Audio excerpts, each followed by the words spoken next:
Long, long ago there lived a king who was such a mighty monarch that whenever he sneezed, everyone in the whole country had to say, "To your good health."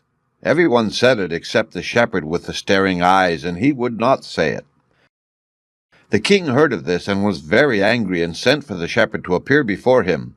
The shepherd came and stood before the throne where the king sat, looking very grand and powerful. But however grand or powerful he might be, the shepherd did not feel a bit afraid of him. "Say at once, 'To my good health,'" cried the king. "To my good health," replied the shepherd. To mine, you rascal, you vagabond," stormed the king. To mine, your majesty," was the answer. "But to mine, to my own," roared the king, and beat on his breast in a rage. "Well, yes, to mine, of course, to my own," cried the shepherd, and gently tapped his breast. The king was beside himself with fury, and did not know what to do, when the Lord Chamberlain interfered. "Say at once, say this very moment, 'To your health, your majesty,' for if you don't say it, you'll lose your life," whispered he. "No, I won't say it till I get the princess for my wife," was the shepherd's answer.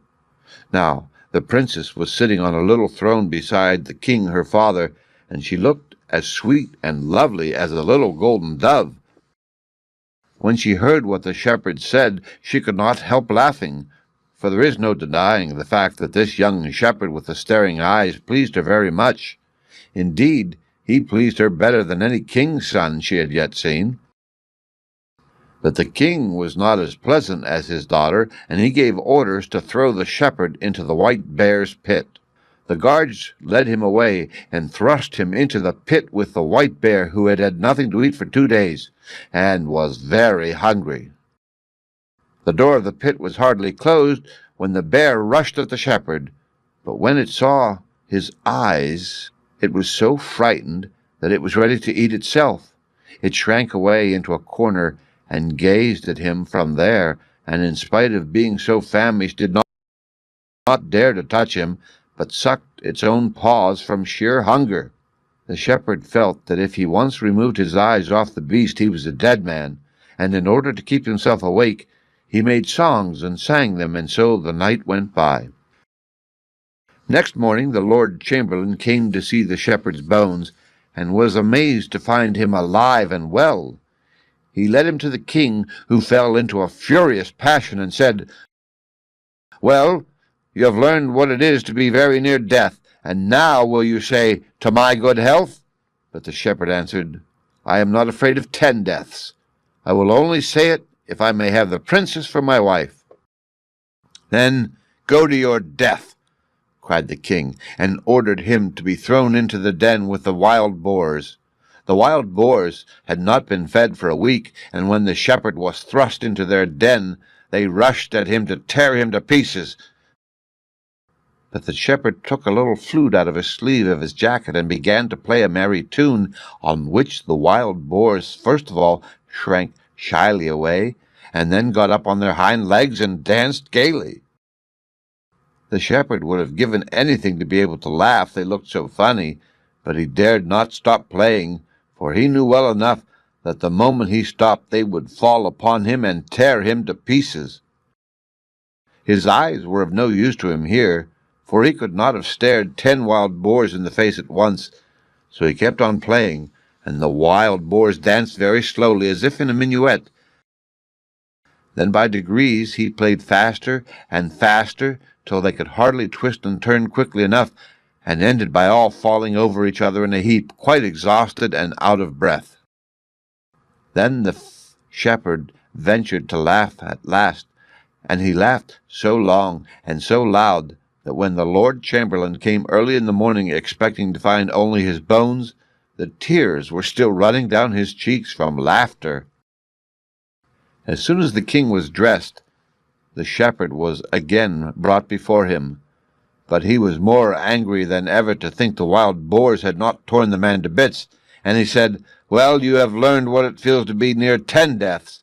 Now say, 'To my good health.'" But the shepherd broke in with, "I do not fear 100 deaths, and I will only say it if I may have the princess for my wife. Then go to 100 deaths, roared the king, and ordered the shepherd to be thrown down the deep vault of scythes. The guards dragged him away to a dark dungeon, in the middle of which was a deep well with sharp scythes all around it. At the bottom of the well was a little light by which one could see if anyone was thrown in, whether he had fallen to the bottom. When the shepherd was dragged to the dungeons, he begged the guards to leave him alone a little while, that he might look down into the pit of scythes. Perhaps he might after all make up his mind to say, "To your good health," to the king. So the guards left him alone, and he stuck up his long stick near the well, hung his cloak round the stick, and put his hat on the top. He also hung his knapsack up inside the cloak, so that it might seem to have some body within it. When this was done, he called out to the guards and said that he had considered the matter, but after all he could not make up his mind to say what the king wished.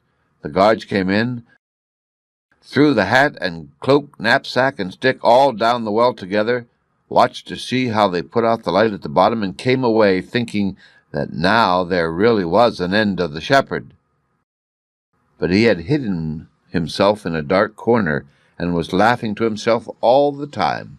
Quite early next morning came the Lord Chamberlain carrying a lamp, and he nearly fell backwards with surprise when he saw the shepherd alive and well. He brought him to the king, whose fury was greater than ever, but who cried, "Well, now you have been near 100 deaths. Will you say, 'To your good health'?" But the shepherd only gave the same answer, "I won't say it till the princess is my wife." "Perhaps, after all, you may do it for less," said the king, who saw that there was no chance of making away with the shepherd, and he ordered the state coach to be got ready.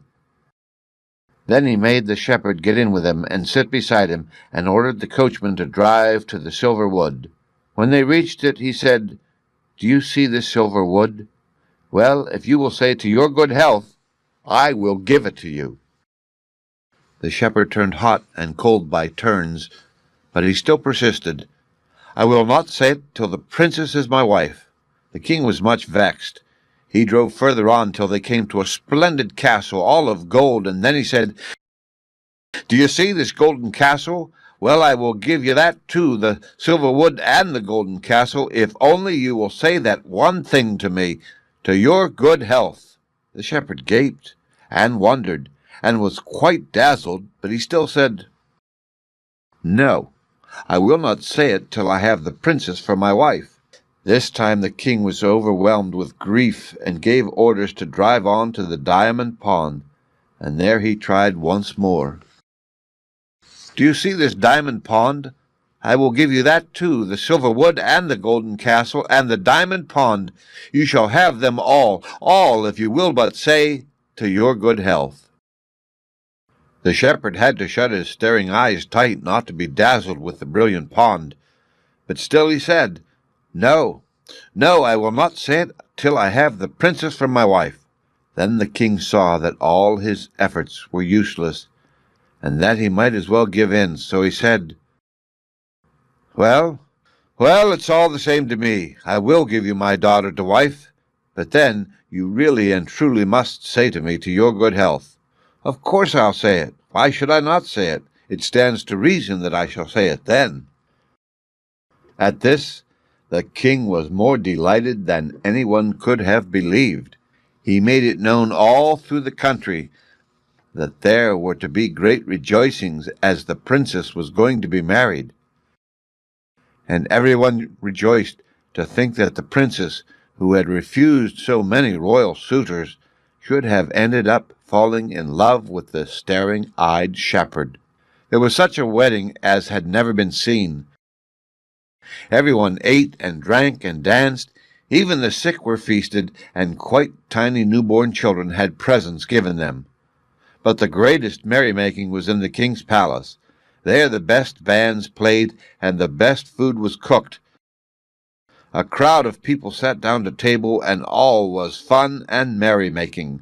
And when the groomsmen, according to custom, brought in the great boar's head on a big dish, and placed it before the king, so that he might carve it and give everyone a share, the savory smell was so strong that the king began to sneeze with all his might.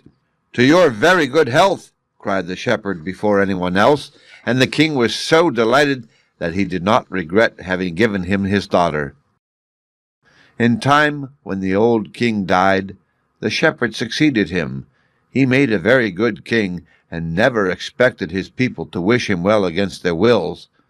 But all the same, every one did wish him well, for they all loved him.